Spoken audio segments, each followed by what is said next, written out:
YouTube channel. मैं हूं मनीष और आज मैं कुछ दो इम्पोर्टेंट टॉपिक पर बात करूंगा कि जो आज मेरे साथ हुआ। मैं आपके साथ एक एक्सपीरियंस शेयर करूंगा आज इस वीडियो में और बताऊंगा कि जब आप नेपाल जा रहे हैं या काठमांडू जा रहे हैं बाय फ्लाइट तो आपको कौन कौन से डॉक्यूमेंट जो है प्रोड्यूस करने पड़ेंगे एयरपोर्ट पर। तो आज मेरी फ्लाइट थी बट मैं आज मेरी जो फ्लाइट है वो मिस हो गई कुछ डॉक्यूमेंटेशन की वजह से।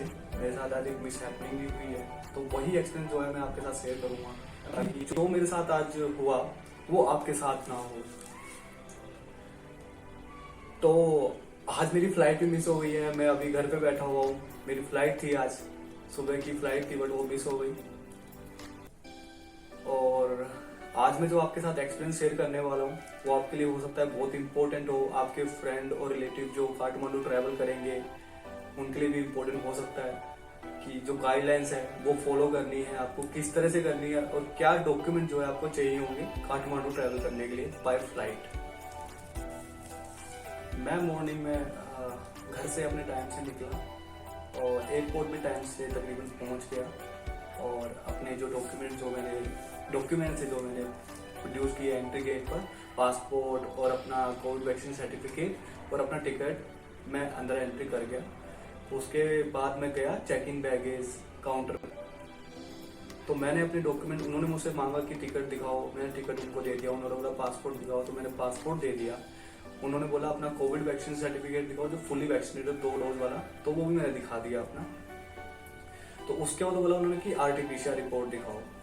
तो जो सारी चीजें होती है वो यहीं से स्टार्ट होती है। आरटीपीसीआर रिपोर्ट मेरे पास नहीं थी। आरटीपीसीआर रिपोर्ट उन्होंने बोला कि मैंडेटरी है, तो मैंने बोला कि मेरे पास जो है रैपिड टेस्ट है और रैपिड टेस्ट के बिहाफ पर आप मेरी एंट्री करवा लीजिए, बट वो नहीं माने।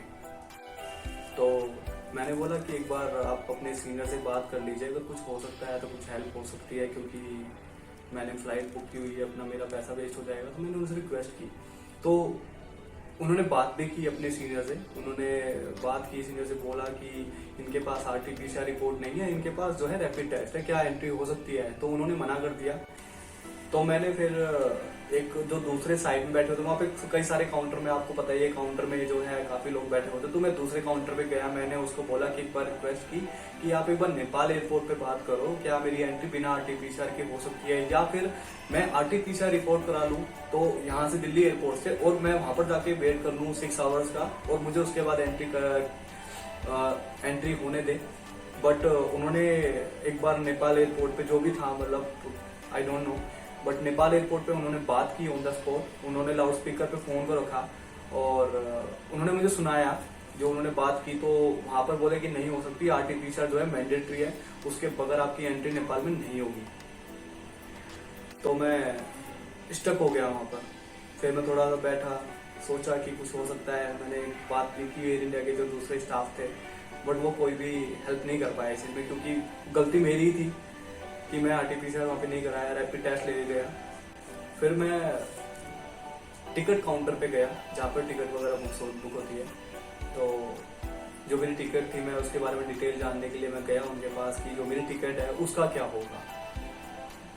जो मेरी टिकट थी करीबन 10,000 की, जो थी मेरी बुक की हुई थी दिल्ली टू काठमांडू, और उसमें उन्होंने चेक किया तो उसमें कोई रिफंड भी नहीं मिल रहा था मुझे, क्योंकि 1 आवर का ओनली जो था टाइम था। क्योंकि 1 घंटे पहले ही मैंने उनको बोला है कि जो मेरी टिकट है कुछ इसमें से निकल सकता है क्या, कोई टैक्स या कुछ भी अमाउंट, मतलब कितना भी रिफंड हो सकता है, वो मुझे रिफंड हो सकता है क्या। तो उन्होंने बोला कि कोई भी रिफंड नहीं होगा। तो मैंने बोला कि इसको रिस्केड्यूल कर सकते हैं टिकट को, तो वो रिस्केड्यूल भी नहीं हो पा रही थी, क्योंकि उसमें बोला 1 आवर का टाइम था, इसी वजह से वो रिस्केड्यूल भी नहीं हो पा रही थी। तो मैंने बोला कल के लिए अगर मैं इसको रिस्केड्यूल कराऊं तो कितना पैसा इसमें लगेगा? तो बोलते कल के लिए आपको पूरा ही पे करना पड़ेगा, जो 10,000 है वो आपको पे करना पड़ेगा। तो जब मैंने टिकट्स की डिटेल निकलवाई तो मुझे ना तो रिफंड हुआ ना वो रिस्केड्यूल हुई। तो मुझे काफ़ी दुख हुआ, क्योंकि मेरा वहाँ पर टाइम भी वेस्ट हुआ और मेरा मनी भी काफ़ी वेस्ट हो गया। 10,000 जो था मेरा वेस्ट हुआ। टाइम के साथ साथ मेरा जो एक्साइटमेंट था, मेरा जो जाने का एक्साइटमेंट था, वो भी धीरे धीरे कम होता जा रहा था और मेरा गुस्सा थोड़ा सा आ रहा था वहाँ पर, क्योंकि सब कुछ एक तरह से स्पॉइल हुआ था। क्योंकि मेरे जो पूरा घूमने का ट्रैवल का प्लान किया था, ट्रैवल प्लान और होटल बुकिंग की थी, और मैंने कुछ जो अपने दोस्त बुलाए हुए थे नेपाल में, वो भी मेरा वेट कर रहे थे। तो काफ़ी मुझे बुरा लगा उस चीज़ को। दोस्तों, पूरे 1-2 घंटे के स्ट्रगल के बाद मैं समझ चुका था कि मेरी कोई हेल्प नहीं हो पाएगी और ना ही मैं आगे जा पाऊंगा। मैं फिर बैठ गया वहाँ पर, थोड़ी देर 5 मिनट के लिए बैठा, थोड़ा रिलैक्स हुआ। फिर मैंने उनको बोल दिया कि मेरे को एग्जिट करा दीजिए। तो उन्होंने जो भी एंट्री वगैरह फॉर्मेलिटीज अपनी करनी थी, उन्होंने अपना कंप्यूटर में मेरे टिकट को कैंसिल किया। उन्होंने फ्लाइट में इन्फॉर्म कर दिया कि ये पैसेंजर है, ये आप डिपार्ट नहीं कर पाएंगे। और उसके बाद मेरे को एयरपोर्ट से जो है एग्जिट करा दिया गया। तो अभी आपके सामने बैठा हूँ, मैं घर पे आ चुका हूँ। अभी मुझे अपने डॉक्यूमेंट जो है कंप्लीट करने हैं वापस से, क्योंकि अभी मुझे जो है 2 दिन के या 3 दिन के बाद वापस मुझे जाना है नेपाल। तो मुझे जाना ही है, क्योंकि मेरे फ्रेंड्स भी मैंने बुलाए हुए हैं। जो मेरे फ्रेंड्स हैं वो दूर दूर से आ रहे हैं। एक्चुअली फिलीपींस से आ रहा है, एक कतर से आ रहा है, और एक नेपाल के कुछ फ्रेंड्स हैं, वो सब आ रहे हैं। तो उनसे मिलना है और आपको भी सारा इन्फॉर्मेशन देना है कि काठमांडू में क्या क्या होगा। तो आने वाली वीडियो में मैं सारी नेपाल से रिलेटेड जितनी भी इंफॉर्मेशन होगी वो कवर करूंगा, और नेपाल के जो ट्रैवल डेस्टिनेशन है वो भी कवर करूंगा। और अभी मैं अपना आरटीपीसीआर कराऊंगा। सबसे पहले तो आरटीपीसीआर कराने के बाद एक जो है सीसीएनसी फॉर्म, जो कि इंटरनेशनल अराइवल फॉर्म है नेपाल के लिए, तो वो भी मुझे फिल करना है अभी, तो वो भी फिल करूंगा। तो दोस्तों, मैं अब आपको बता देता हूँ कि आपको कौन कौन से डॉक्यूमेंट जो है प्रोड्यूस करने पड़ेंगे बाई फ्लाइट जब आप जा रहे हैं काठमांडू। तो आपको पूरा मैं एक बार आज डिटेल में समझा देता हूँ। देखो, आपके पास जो है सबसे पहले होना चाहिए आपका टिकट। एयर इंडिया जो भी, मतलब एयर इंडिया ही फ्लाइट जाती है, और एक रॉयल नेपाल एयरलाइंस है।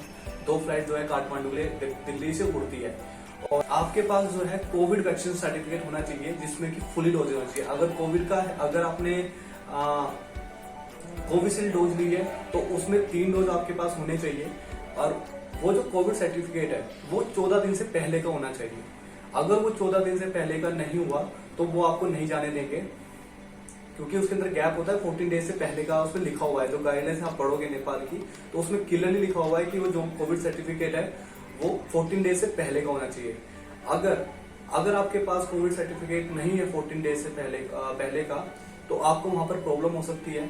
आप अगर मान लो चले भी गए, किसी तरह से आप पहुंच भी गए, तो आपको वहां पे क्वारंटाइन कर दिया जाएगा 10 दिनों के लिए, जो कि आपको ही अपना होटल में लेना पड़ेगा, और आपको 10 दिनों के लिए क्वारंटाइन होना पड़ेगा अपने होटल में, और उसका पे आपको करना पड़ेगा।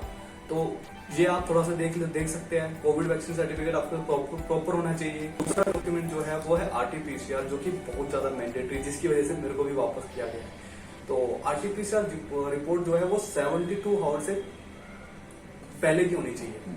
72 आवर्स मतलब जैसे आपके पास सुबह 9 बजे फ्लाइट है और आपको 11 बजे आपको फ्लाइट नेपाल लेके जा रही है, तो उससे 72 आवर्स देख लेना, कैलकुलेट कर लेना कि आप नेपाल में एंटर कर जाओ। और तीसरी चीज, आपके पास एक इंटरनेशनल अराइवल फॉर्म जो है नेपाल की एक सीसी है, वो मैं आपको डिस्क्रिप्शन वेबसाइट का लिंक दे दूंगा। वहां पर आप वो सीसीएनसी फॉर्म भर सकते हैं, और वो भी आपको ले जाना जरूरी है, वो फिल करना आपको जरूरी है। एयरपोर्ट मतलब आप जब पहले डिपार्ट करेंगे, एयरपोर्ट जाने से पहले ही आप वो फिल कर लीजिए।